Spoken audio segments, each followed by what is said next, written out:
সুপ্রিয় দর্শক, আসসালামু আলাইকুম। শুভেচ্ছা জানবেন। প্রথমেই বলে নিচ্ছি, মার্কিন প্রেসিডেন্ট ডোনাল্ড ট্রাম্প গুলিবিদ্ধ হননি। তিনি সুস্থ আছেন। তিনি আহতও হননি। কিন্তু তাকে ওয়াশিংটন হিলটন হোটেল থেকে দ্রুত সরিয়ে নেওয়া হয়েছে এবং সেখানে একটা বিতিকিচ্ছিরি একটা পরিবেশ তৈরি হয়েছে। একজন বন্দুকধারীর উপস্থিতি এবং প্রত্যক্ষদর্শীরা বলছেন যে ৭ থেকে ৮ রাউন্ড সেখানে গুলি করা হয়েছে।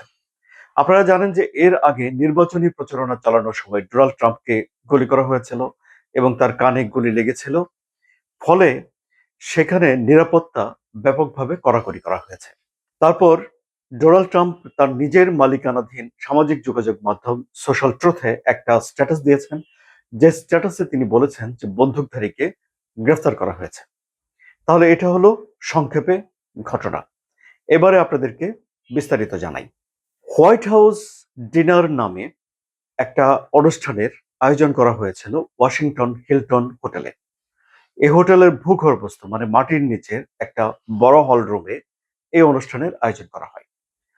হোয়াইট হাউস ডিনার যেটি আয়োজন করা হয়েছে সেটি হলো যে যারা ডোনাল্ড ট্রাম্পের সংবাদ সংগ্রহ করে, অর্থাৎ হোয়াইট হাউসের সংবাদ সংগ্রহ করে, সেই সব সাংবাদিকদের সম্মানে এই ডিনারের আয়োজন করা হয়। কিন্তু সেখানে অনেক সাংবাদিক যুক্ত হন। আমেরিকার যারা বিভিন্ন সেক্টরের তারকা রয়েছেন, তারা সেখানে জড়ো হন। ফলে অনেক মানুষ সেখানে জড়ো হন। এখন এই যে ডিনার আয়োজন, এটি নিয়েও বিতর্ক রয়েছে। কারণ হলো যে যারা সংবাদ সংগ্রহ করেন, তাদের সঙ্গে যাদের সংবাদ সংগ্রহ করা হচ্ছে, তাদের যে সামাজিক মেলামেশা, এই মেলামেশাটা কতটুকু গ্রহণযোগ্য, এ নিয়ে একটা বিতর্ক এবং সমালোচনা রয়েছে। অর্থাৎ সাংবাদিকের কাজ হলো ক্ষমতাকে প্রশ্নবিদ্ধ করা, একটা জবাবদিহিতা জনগণের পক্ষ থেকে তাতে করে নিশ্চিত হয়ে যায়। কিন্তু এই যে পরস্পরের ভেতরে এরকম একটা সম্পর্ক, যে জনগোষ্ঠী, দুটি জনগোষ্ঠী যদি সামাজিকভাবে মেলামেশা শুরু করে, একসঙ্গে খাওয়া দাওয়া অনুষ্ঠান করা, তাহলে কি সাংবাদিকরা কড়া কঠোর কঠিন প্রশ্ন করতে পারবেন? সেই সংশয় একটা থাকে। তো ডোনাল্ড ট্রাম্প এই যে এবারে এই হোয়াইট হাউস ডিনারে তিনি অংশগ্রহণ করেছেন, বলার অপেক্ষা রাখে না যে তিনি তার দ্বিতীয় মেয়াদের প্রথম ১ বছরে কিন্তু এই ধরনের ডিনারে অংশগ্রহণ করেননি। সাংবাদিকদের সঙ্গে তার সম্পর্ক ভালো নয়। অন্তত ৩ টি গণমাধ্যমের বিরুদ্ধে তার আইনি লড়াই চলছে। আবার ধরুন, প্রথম মেয়াদে তিনি যখন ক্ষমতায় ছিলেন তখনও কিন্তু তিনি এই ডিনারের আয়োজন করেননি বা ওই ডিনারে তিনি অংশগ্রহণ করেননি। এবারে তিনি অংশগ্রহণ করতে গেছেন। তার সঙ্গে তার যুদ্ধমন্ত্রী পিট হেগসেথ ছিলেন, তার পররাষ্ট্রমন্ত্রী মার্কো রুবিও ছিলেন এবং সরকারের আরো অনেক নীতি নির্ধারকরা ছিলেন। সাংবাদিকরা বলছেন যে হঠাৎ করেই এই হল রুমের বাইরে তারা গুলির শব্দ শুনতে পান। একটা দুটো নয়, ৭ থেকে ৮ রাউন্ড গুলির শব্দ শুনতে পান। আপনারা ভাবতে পারেন, যখন গুলির শব্দ শুনতে পায় তখন হল রুমের ভেতরে হুড়োহুড়ি শুরু হয়। অতিথিরা সালাদ খাচ্ছিল, তারা টেবিলের নিচে গিয়ে আশ্রয় নেয়। কাঁচের গ্লাস ভেঙে ঝনঝন করে ওঠে। নিরাপত্তা রক্ষীরা হল রুমের ভেতরে ঢুকে যায়। তারা পুরো পরিবেশ পরিস্থিতির নিয়ন্ত্রণ নিয়ে নেয়। তারা ডোনাল্ড ট্রাম্পকে দ্রুত সরিয়ে নিয়ে যায় এবং এই দ্রুত সরিয়ে নিয়ে যাওয়ার সময় ডোনাল্ড ট্রাম্প হোঁচট খেয়ে পড়ে যান বলে একটা গণমাধ্যম জানাচ্ছে। অর্থাৎ তিনি হোঁচট খেয়েছিলেন, তাকে তুলে ধরা হয়েছে এবং নিয়ে যাওয়া হয়েছে, কারণ ওখানে এই ধরনের তাড়াহুড়ো ছিল।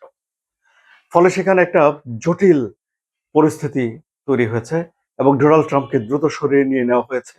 নিরাপত্তা বাহিনীর লোকজন, সিক্রেট সার্ভিসের লোকজন এসে সেই হোটেলের দায়িত্ব নিয়ে নিয়েছে। ফলে এই ঘটনাটি এখন বিশ্বের গণমাধ্যমে ব্যাপকভাবে আলোচিত হচ্ছে। ডোনাল্ড ট্রাম্পের নিরাপত্তা নিয়ে আবারও প্রশ্ন উঠেছে এবং এমন এক সময়ে এই ঘটনা ঘটল যখন ডোনাল্ড ট্রাম্প ইরানের সঙ্গে একটা যুদ্ধ পরিস্থিতির মধ্যে আছেন। যদিও তাদের যুদ্ধবিরতি চলছে, কিন্তু তারপরও ডোনাল্ড ট্রাম্প হরমুজ প্রণালী দখল করা নিয়ে ইরানের সঙ্গে যুক্তরাষ্ট্রের টানাপোড়েন এখনো শেষ হয়নি। যদিও দুই দেশের ভেতরে যুদ্ধ বন্ধ করার আলোচনা অচলাবস্থা তৈরি হয়েছে। এই ধরনের একটা পরিস্থিতিতে ডোনাল্ড ট্রাম্পের এই যে ঘটনা, এর মুখোমুখি তিনি হলেন। আবার ধরুন, সামনের নভেম্বরে ডোনাল্ড ট্রাম্পের একটা মধ্যবর্তী নির্বাচনের বৈতরণী পার হওয়ার বিষয় রয়েছে। তার আগে ইরান যুদ্ধকে কেন্দ্র করে সে দেশের ভিতরে জ্বালানি তেলের মূল্য বৃদ্ধি, নানান কারণে জনপ্রিয়তা নিম্নমুখী রয়েছে। এরকম একটা সময়ে এই ঘটনা ঘটল। আমি আপনাদেরকে এই যে একটা ঘটনা ঘটলো, এই বিষয়ে আমি আপনাদেরকে এখন অবহিত করলাম মাত্র।